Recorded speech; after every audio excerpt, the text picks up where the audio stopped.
Off the Wall Productions is proud to present Voices of the Methow. This is a series of conversations with interesting folk in and around the valley. I have Jodie Buller here with me. Jodie, thanks for being on Voices of the Methow.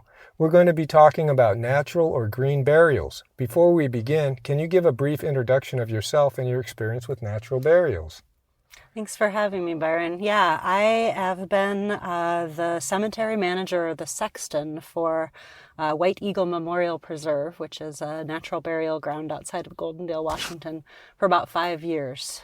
I didn't know that I would be following this path, but about 13 years ago, I fell in love with a man who died of brain cancer and walked through his process with him and planted a fair number of seeds in me. He was really into permaculture, and I learned a lot about both ecology and end of life from that experience. And when I got the chance to visit White Eagle, which was started about 10 years ago in response to the founder of Sacred Earth Foundation, which is this nonprofit, the entity that stewards it, in response to his sudden death, he wanted to be buried on the land. And I think my experience in doing this work for the last number of years has been that that's a call a lot of people have.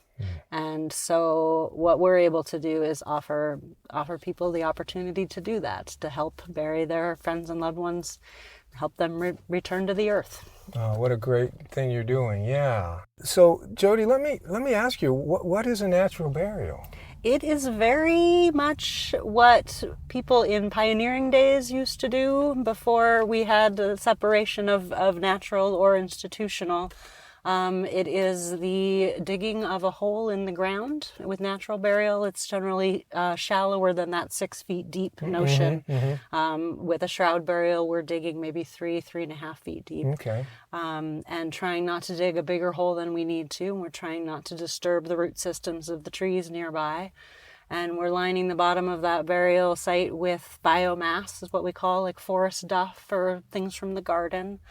And then we're lowering someone who's either in a cotton or other biodegradable shroud or in a plain pine box casket. Nothing heavy veneered, no metals, and nothing that's not going to biodegrade. That's the goal, right? Everything that we bury in the earth to return to the earth. And then we're taking shovels and either with the help and support of family and friends or just the help and support of the White Eagle crew, we are filling the grave and making a burial mound because the earth will subside.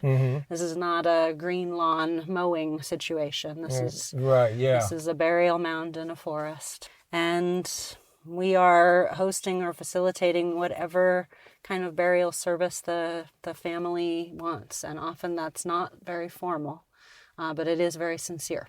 So people are bringing poems, or they're writing letters and reading letters, or just telling stories about the person that they're burying. Most folks aren't in suits and ties, definitely not in heels, because we're out in the wilderness.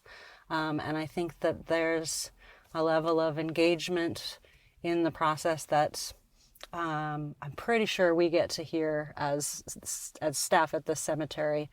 A lot of really illuminating and beautiful stories that can't necessarily come out in a more formal burial service atmosphere. Well, it sounds like you're able to offer perhaps a place for people to feel more comfortable and to create their own perhaps rituals or when you have a death, can it be pretty healing to have people involved in the process?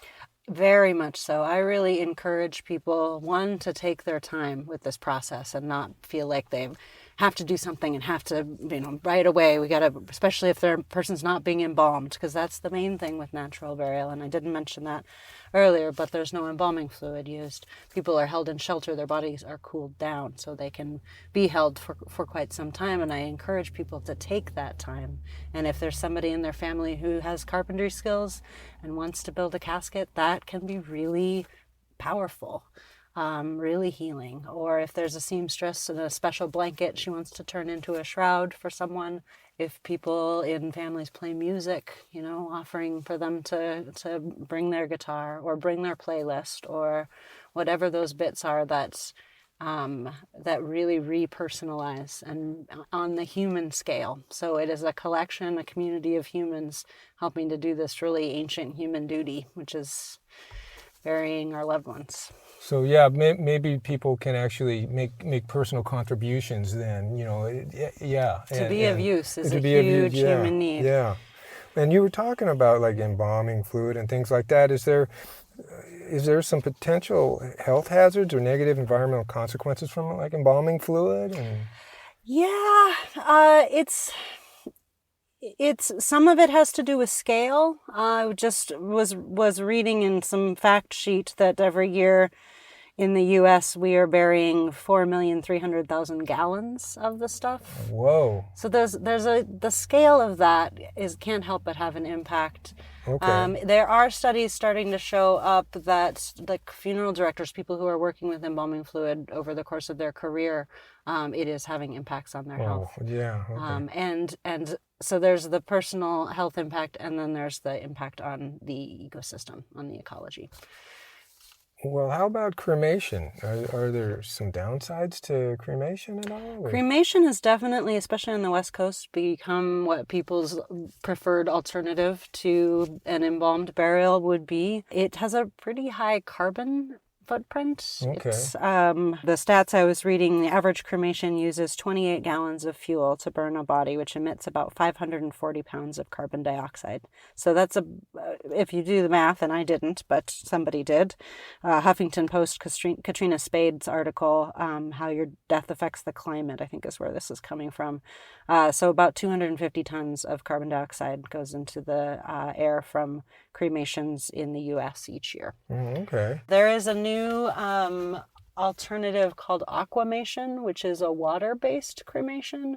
Really? And that, I think, will begin to catch on. Its carbon footprint is much lower. Oh, okay. As people are really, that is important. And you called that aquamation or aqua cremation. Okay, that's news to me. Yeah. It's new, and it's not available everywhere yet. I think Portland, Oregon is the closest I know of. Okay. And what about conservation burial? What distinguishes it from other green burial offerings? Well, the I think primary distinguisher for conservation burial is the word conservation. So the Green Burial Council, which is a national certifying body, talks about 3 levels of natural burial.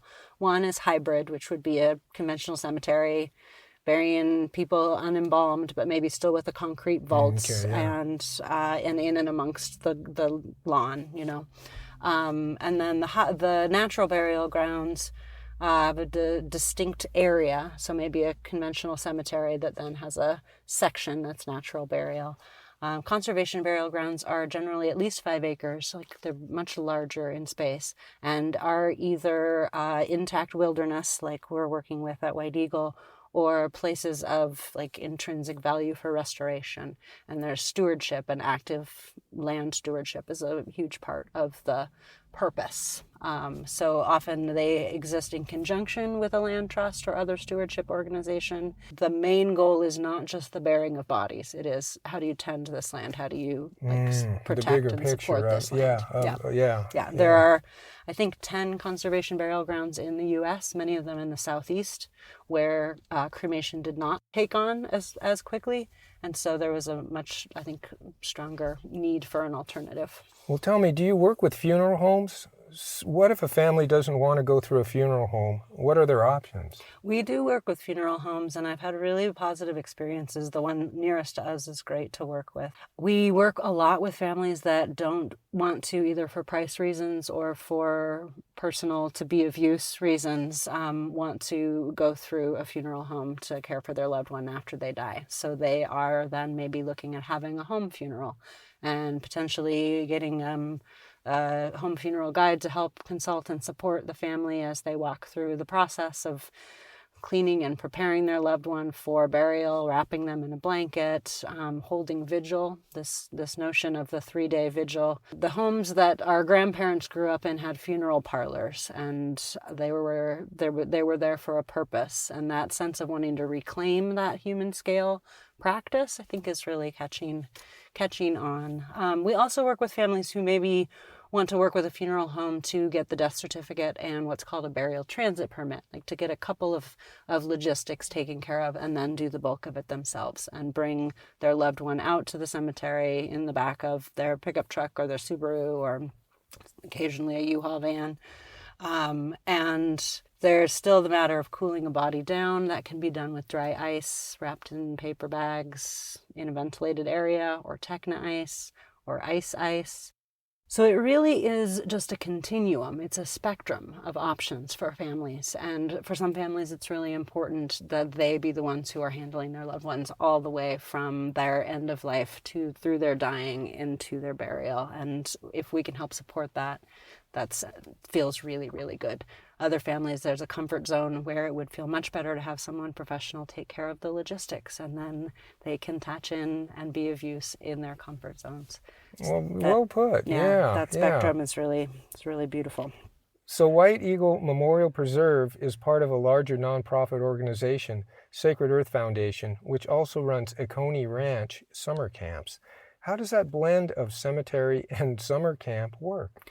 It's a peculiar blend, isn't it? Yeah. It works beautifully. The summer camp kids, if we happen to have a burial coming up during a summer camp session, the staff talks with them about it. There's a normalizing going on. They've also often been up on their horses already and on trail rides through the cemetery. So it's not a scary separate place. It's a part of the land that they're interacting with. Sometimes when we have the kids and the families coming out for burials, we worry about losing them to the summer camp swings or the horses or the goats or other things. I think that's probably the hardest part.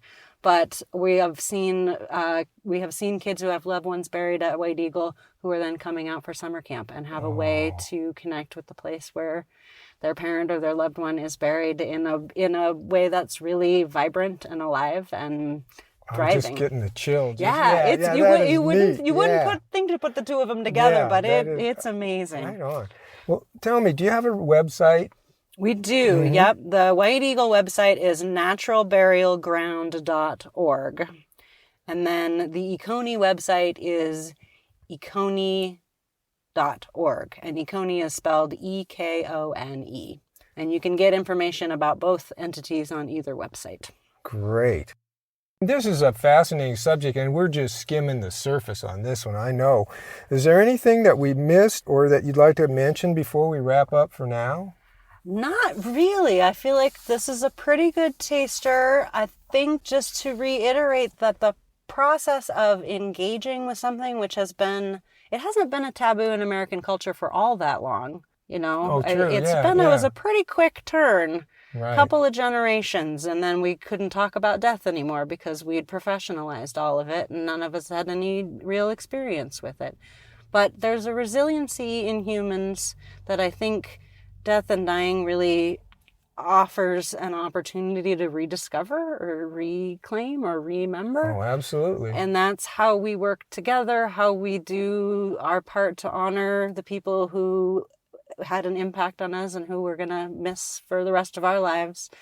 And the ways that we do that with our hands and with the parts of ourselves that aren't intellect, I think that's a piece that's missing in our grief work just in general. And I don't even have words to put around it because it's intangible, but I see it. What happens when you break a sweat in the process of your grief is, that I don't know. Like I said, I don't have words, but it's pretty cool. Oh, yeah. Well, I understand what you're saying, and I'm sure it's clear.